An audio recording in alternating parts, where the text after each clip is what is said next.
Hey, Ultracycling fans and dot watchers out there. This is Lee Kreider, the editor of Ultracycling magazine, coming to you again, this time from Brookville, Ohio. Well, actually, I'm here in my studio, but I went to Brookville, Ohio to meet with Dana McKnight, who's in the Great American Wheel Race, as a sport rider. We went to the Brookville Grill, a nice little place I'd never been to before. I think maybe I'll go again sometime. We had a delightful little repast there and a delightful chat, and we wish Dana well as he proceeds on. Enjoy. I'm here with Dana McKnight at the Brookville Grill, and we're sitting down for a little lunch. How you doing? I'm doing great. And this beautiful young lady is bringing us some orange juice and things to eat. You want me to give you a little bit? Go ahead. Can I get the hamburger steak? Yeah. What two sides do you want with that? Mashed potatoes and green beans? Any gravy on your mashed potatoes? Absolutely. Yeah, I'm after calories as much as possible. That's the beauty of riding long distances. You don't have to worry about what you Don't eat. have to worry too much about what You just eat whatever you want. So you're a sport, right? Yes. What parts do you like best? Well, that's a good question. I thought about that. I actually like Eastern Washington. The wide open spaces. There was nobody there. And you were just out in the middle of nowhere. It was just, you could see to the horizons. And to me, that was really what I was looking for. You got any good anecdotes to share? Good anecdotes. Every long distance cyclist has a story. Just keep pedaling. That's what I always tell myself. Have you ever watched Finding Nemo? Where they say just keep swimming? Yeah. So I switch that to just keep pedaling. You have to think of that way. Just keep pedaling. Yeah. On the trail of the Coeur d'Alene in Idaho. Okay. He was just sitting on a picnic table, or at a picnic table, and he was touring himself. And I've followed him for a couple of years on YouTube. But anyway, Where do you live? I live in Virginia, Windsor, Virginia, near Norfolk, Virginia Beach. You're headed for home. I am. What did this guy say that was so inspiring? I just like the way he rides.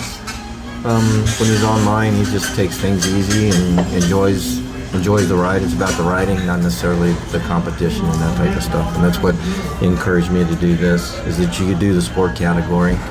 And I had actually planned on doing this by myself. I've been working on a route for over a year, and then I came across this organization.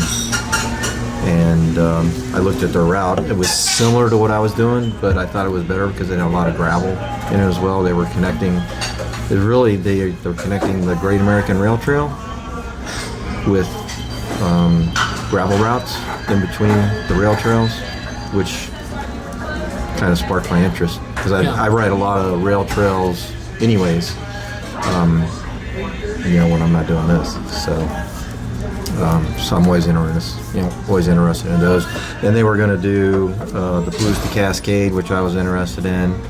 They were going to do the Mickelson Trail in South Dakota, which that was on my bucket list. So I love their route. My son, daughter-in-law, and grandson just did that a couple weeks ago. Yeah, it lives up to its reputation. I actually stopped there and did part of that as I was transiting between my stops. Yeah. What part of it did you not care for too much? Probably the section going up towards Chicago, the Great Lakes. The trails were nice, but it was just suburbs, which I prefer to be out in the country. So it was really nice through there. It was very easy to get through because of the bike trail, so I can see why they went up through there. And it connected nice into the Canal Pass in Illinois, the I&M and the Hennepin Canal Pass. which were nice as well in Illinois. I like both of those a lot. How much of the trails you've ridden have been paved? Well, as you come east, they become, actually I would say the Midwest. Once you get up towards Illinois, northern Illinois, and then down through Indiana here, the majority of those have been paved. I actually prefer not to have paved trails. I like the crushed stone, because the old, like the Indiana Greenway is a very nice trail, but it's an older trail, and it gets the heaves, and they just kind of beat you up. That's a big problem with the paved trails, right? Because especially if they've been put on a railway. Yeah. Because the railroad kept the growth down on all the sides. Yeah. The rail trails tend to let the trees grow up and the roots get underneath. Yeah. Yeah, we've had a bit of a problem with that here in our trails in Ohio. So yeah, that's a problem. Now, here you'll ride some on the levees of the Conservancy District. We have a massive flood control system here in the Miami Valley, and it's actually those levees that allowed us to connect, various sections together. Yeah. And the Conservancy has been very helpful in allowing that to happen. And gravel has its own problems too, but if it's well maintained, it's really nice to ride on. I don't like the big chunky gravel, but if it's glamour gravel, as we call it, glamour gravel, then roll down real nice. Yeah, really nice. Yeah. Had any mechanical problems? Oh yeah. What happened? So going on the Palouse, the Cascade Trail, going down into the Columbia River Valley near Bethany, I think it's Bethany. We stopped for lunch underneath the only tree where there was shade, and my bike got blown over by the wind. It was doing like 30, 40 miles an hour. And I didn't think about it much, I just lifted it up. But then my brakes locked, my rear brake locked. They're hydraulic. And panic sets in because you're 100, 200 miles away from the nearest bike shop. And you can't move the bike. So you just kind of have to calm down and try to work through it. And I was able to bleed the brake off the hood, and it worked fine. It's worked fine since. Well, I'm kind of old-fashioned. I always figured, give me some cables I can stick on the book, carry with me, and some tape, and some wire ties. I can fix about anything. Yeah. But that's the problem. Do you have electronic shifting? No, I have. So you are cable. I have cable shifting, but I'm having some problems with that as well. Well, the cable. So I had another major mechanical as well. The hub nut on the freewheel came loose, backed out, and became completely stripped. So my cassette was floating. Luckily, I have through axles, so it was holding everything together. But my gearing was pretty messed up, and that started in Iowa, and I just got it fixed yesterday by Mike. Ooh, wow, you. Was it Greenway 500 Bike Shop? I cannot say enough about that guy. I've heard good things about him. He opened up. He was there on Sunday when he was closed just to address my issue. So Mike is the owner, and neither of them could fix it. So, so I called ahead because Jen had used Greenway 500 and raved about it. So I called ahead, and he started thinking about how to get it fixed. So he did it. What's your target for hitting Washington? My target is Parkersburg, West Virginia. Oh, okay. Because that's where I grew up. So I'm only 4 or 5 days out. I've ridden from Parkersburg to DC several times.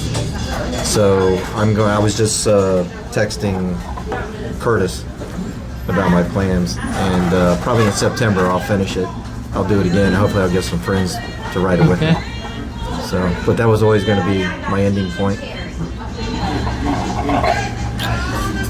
So there's a trail out of Parkersburg. When I was crossing, it was just open. In fact, they said don't use it because all they'd done had pulled the ties out. Yeah, it's the North Bend. The North Bend Trail. And you said, there's no way you're going to be able to ride that mess. But, yeah, I'm sure that They've just resurfaced that. that's what I The hear. whole distance. So it's much nicer than it's ever been. Good. Yeah. And then there's so I actually helped create the route from Xenia all the way to Connellsville, Pennsylvania, where it connects into the Great Allegheny Passage.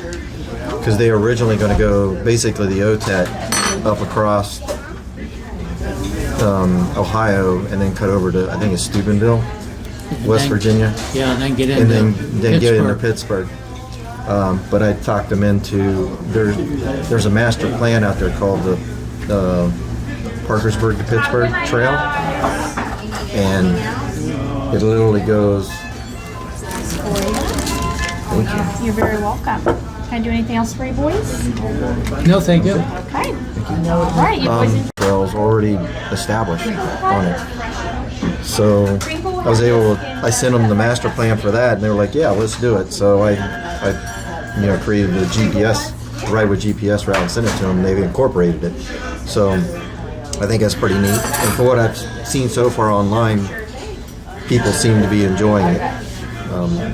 It's much more remote than it would have been if they went through Ohio and through Columbus and then over to Pittsburgh. So, and there's a whole bunch of tunnels. I think there's 10 tunnels that you go through just on the North Bend, and then there's a couple more beyond that. They, I sent them the reroute through Dayton. Yeah, Rather than going way down and yeah. turning around. I was gonna cut that anyways. And I was said, gonna- you're missing one of the most beautiful parts of the whole Ohio system Is through it? downtown Dayton. Oh, really? And I've been telling people, when you get to Deeds Point, just before you go over the bicycle bridge over the Mad River, there's a statues there of Orville and Wilbur Wright. Okay. So all cyclists have to stop and pat Orville and Wilbur on the head, the world's most famous bicycle mechanics. Right. You're right. And they stand there looking over downtown Dayton and a bronze statue. So I've been trying to get people to stop and give them a pat. Well, I'll try to do that tomorrow. And why am I using a spoon? We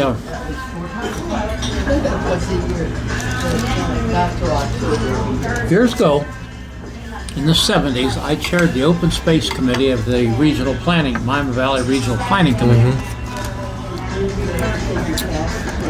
And we were sitting in a meeting one day, and the Dayton Park Director, who had the Weggerson Garden Center, said it would be nice if people could ride their bike and walk out to the Weggerson Center. And we kind of got to thinking, well, yeah, we might use the levees, and we got all these beautiful levees and everything around here. So myself, a member of the staff, and another member of the committee went down and saw Horace Huffman, who was the chairman of Huffy Manufacturing. And board chairmen often don't have a lot to do, you know. Yeah. And we told him our plan. He said, we've got a lot of stakeholders that need to be brought together to have this happen. And we wanted an industry reader to have a chairman of one of the biggest bicycle makers in the world right here was helpful. And he said, I'll do it. And that led one thing to another. We got about 330 miles of paved bikeways here in the valley now. Yeah, it's amazing. I've ridden the OTET. Okay. We did that. Was it 3-4 years ago? There was a group of 6 of us. A lot of people have. It's getting very popular. It was awesome. Yeah. It was just a good time. we did it in 6 days, so we didn't like kill ourselves. And 2 of our wives actually sagged for us along the way, so we just had a great time with a whole group of great people. Well, again, I was at a delegation when the Little Miami Railroad went out of business.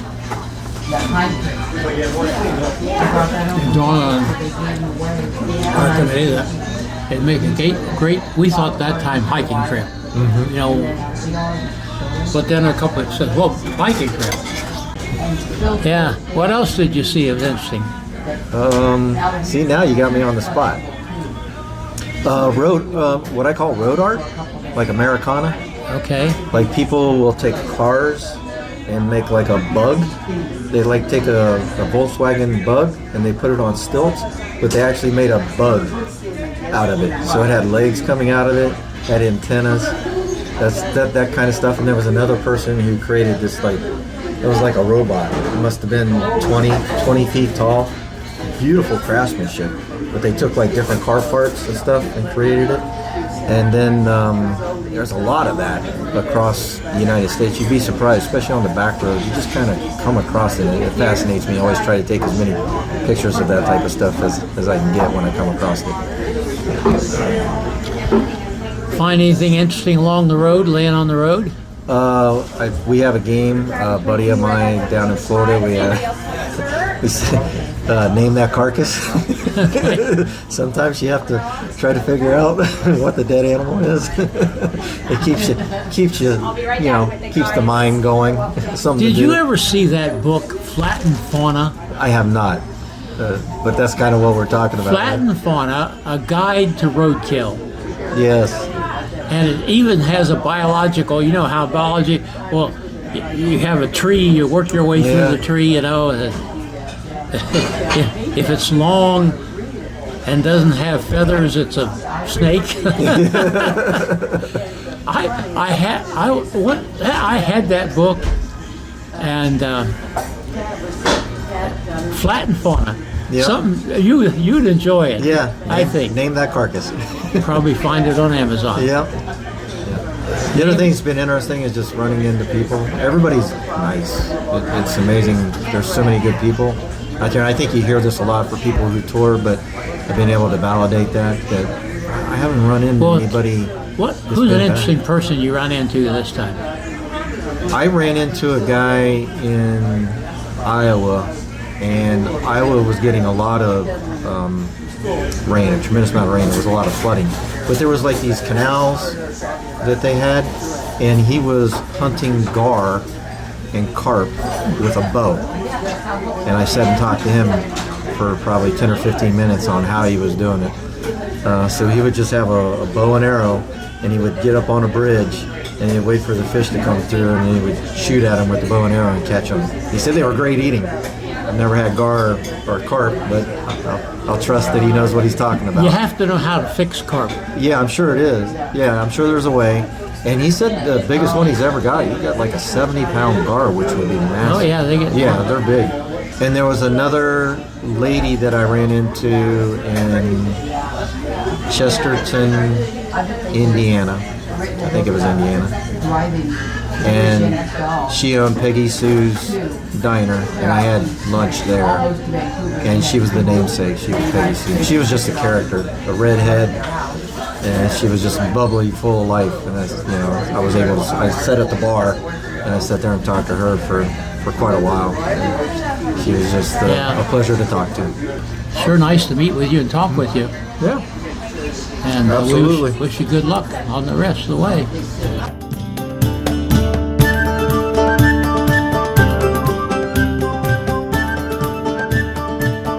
This is Gregory Zuber, thanking you for watching and sharing. Music by Kevin McLeod.